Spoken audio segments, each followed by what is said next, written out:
What's up? Thank you. Does anyone else not know how to respond to what's up? Yeah. Thank you. People say what's up to me as a greeting, and I'm like, what am I, the newspaper? Last week at work, someone said what's up to me, and I said yes. Anyway, it's me, Emma Baxter, your favorite Med and Orphan Relief effort, Nepo baby. Everyone else is up here because of their illustrious comedy careers, and I'm up here because of my Girl Scout Community Service Project. My parents are on the board, and we all started volunteering with M.O.R.E when I was a Girl Scout. And all I have to say about that is you have to be careful out here in adulthood. Some of you are not living by the Girl Scout law. If anyone else was a brownie, they made us take this oath weekly at age 9. It gave me an anxiety disorder. I was I don't know if I can promise on my honor to be friendly and helpful, considerate and caring, courageous and strong, and a sister to every Girl Scout. If you're gonna ask me to sell 500 boxes of cookies to win a stuffed dog, you can't not expect a little bit of white collar crime. What's not friendly and helpful is your child pyramid scheme. So I'm clearly the new kid, so I'm a little bit nervous up here, but at least the hardest part of the set is over, which was getting this outfit dry cleaned. I don't know if this is just a me thing, but I've recently come to terms with the fact that I hate dry cleaning.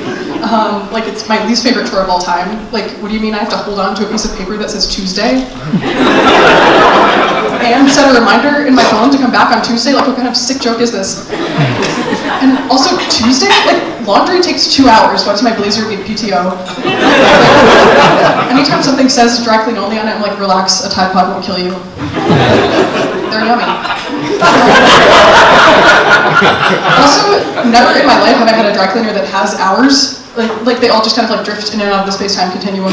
They might be there at 3 a.m., they might not be there at 3 p.m. They just kind of spawn at will. It's like a tree falling in the forest situation. And it's always the only employee is always a lone man with whimsical Geppetto energy. I'm just look, buddy, I'm not going to traverse the city with my loose dresses if you're not going to be there with your puppet son. That's not how this is going to work. And then once they finally let you inside, you know it's going to be a spooky little room designed by the Onceler. It's going to look like that factory from the Lorax. And they're going to hand you your clothes from their ominous little merry-go-round. They're going to be wrapped in enough paper and plastic to resurrect Al Gore. I know he's alive. And then it's what's this? Just what I wanted. 6 sticky hangers that say, "We heart our customers." I will treasure them in my front hall closet forever for all the times that I think I'm going to take people's coats like it's 1940. And another thing, I have no idea how much dry cleaning costs. It feels like every time they just make up a number between $7 and $45. Just Apple Pay without question. Because I just need to get out of there because that shit is embarrassing. I don't need this ethereal grandpa to see all the questionable stains on my clothes. They always give me a look and I'm sorry for party rocking. You clearly never shit your pants. Also, I know everyone agrees with me about dry cleaning. Do you want to know why? Because have you guys seen The Devil Wears Prada? Yes. You guys know the montage where Anne Hathaway has to get dry cleaning 6 times. They pawn the task off on Anne. It's suddenly I see it, and Meryl Streep is get my dry cleaning. And it's why now? You're wearing clothes. From where? We're not near your house, we're not near your dry cleaner. Anne is supposed to be getting the next Harry Potter book or whatever she does, but Meryl Streep is willing to make it a whole thing and give her credit card and expense her cab because she knows dry cleaning sucks ass. Now, you might be wondering, do I have deep-seated dry cleaning trauma? For legal reasons, no. But let's just say that I'm skilled at ruining outfits. This one time when I was 8 and my entire family ignored my several courtesy car sickness warnings, forcing me to barf all over the table at TGI Fridays. I understood why we had to leave this particular TGIF location, but I didn't get why dinner was now canceled. So does that cute little story and the subsequent dry cleaning walk of shame keep me up at night 17 years later? Well, yes, it does. Thank you for asking. Absolutely it does, because that is the worst possible thing that could ever happen to you at a restaurant, right? My sweet, naive friends, I have bad news. Strap in. So the year is 2009. Obama has just been inaugurated.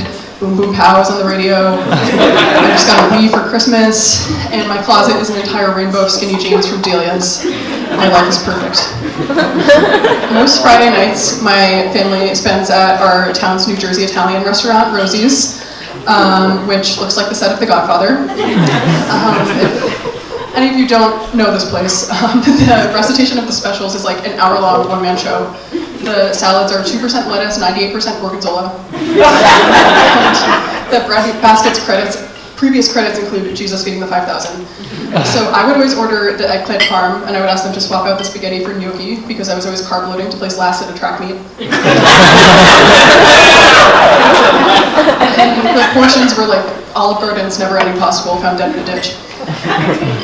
So this particular Friday was like nothing out of the ordinary. I probably come from an afternoon of embezzling Samoas. My brother would probably come from Taekwondo. My parents were probably splitting a bottle of wine. We're probably in the throes of a titillating discussion of 4th grade drama. And that's when it happened. My mom started choking, like literal minutes from death, choking on a piece of bread or a gorgonzola-covered tomato or one of that week's 500 specials, I don't really remember. But she's like gasping for air, grabbing her throat, searching the table for something that might help. Now, there is fight or flight, and of course the secret third option, freeze. I don't know if you guys can tell by my general energy, but my entire family is composed of major freezers. So me, my dad, and my brother just kind of sat there, silent, helpless, for a good 30 seconds. Ironically, my mom was the only one who knew the Heimlich. She had to learn it to become my Girl Scout troop leader, but there was no badge involved in her passing that wisdom down to us girls, so we were como se dice, not interested. This was Friday night at Rosie's, like our entire town filled the surrounding seats, but over the iPod Nano crooning That's M.O.R.E, no one could hear her gasps. And no one turned to look as she started to turn gorgonzola tomato red. Now, it is worth interrupting myself here to note that child Emma was a certified freak 7 days a week. It was so weird as a kid. I assigned myself a bedtime, which was 6:56. I do not want to know what happened if I found out I was awake at 6:57. So let's just say my parents changed and/or smashed all of our clocks. I ate so much pepperoni I got heartburn at 4. I was often caught praying at recess. And I was violently afraid of the dark to the point where I was not welcome back at Sesame Street Live. I also begged my parents constantly to get Victorian-era family portraits taken, and not at one of those places you're thinking of at JCPenney. So I obviously had a few screws loose in a way where if I had a weird thing about cleanliness, it wouldn't be shocking. But the thing is, you guys, I didn't. I was actually astonishingly hygiene chill to the point where I was low-key sick a lot. So I don't know what happened, but in that moment, a primal instinct took over somewhere deep in the recesses of my mind, and I was spontaneously overcome by a conveniently timed affliction, destructive germophobia. So I unfroze like Han Solo from Carbonite, and as my mom continued to scramble for a savior, I launched into action, covering my glass of water with my hand. Not offered it to her, not knocked it off the table, covered it with a menacing hand on purpose, while making ferocious eye contact. Anticipating that she might abduct the nearest glass of water, my instinct was not to offer mine, but to mark it as off limits.